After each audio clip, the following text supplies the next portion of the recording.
The thing that's tricky about this film is that my main subject is a person who lied for a living, and so most of the historical record, the archival record, was stuff that he had produced himself. So yeah, it's a little bit tricky to figure out what the truth was about his life because he was the primary source for information about his life, and part of what he did so well was construct his own story. I'm Penny Lane, director of Nuts, which is premiering in the US documentary competition at the 2016 Sundance Film Festival.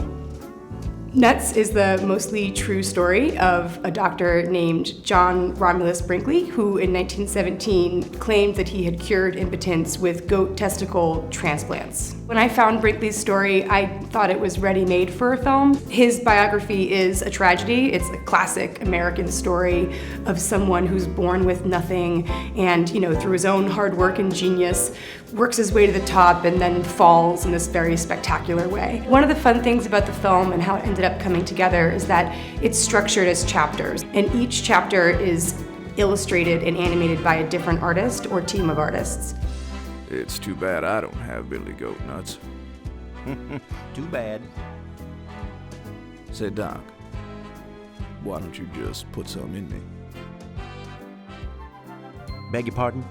It also allowed me and us to kind of play with the idea of what's true, because you're literally having the same scenes redrawn by different people and they're able to kind of enhance certain aspects of it or sort of see it from a different angle. Having the hand-drawn animations allowed us to think about what we could say was true about a given scene, or examine different truths that could be coinciding with certain scenes. I thought from the very beginning that the last thing I wanted to do was make a film where you as the audience member could sit back and be like, what a bunch of dummies, how could they possibly have believed this? It was really important to me that it become clear that we're all those dummies. Any of us can fall for anything. Brinkley was a person who knew that, and a pretty good rule of thumb would be the better the story is, the more critical distance you should bring to it. It's good to be skeptical of really great stories.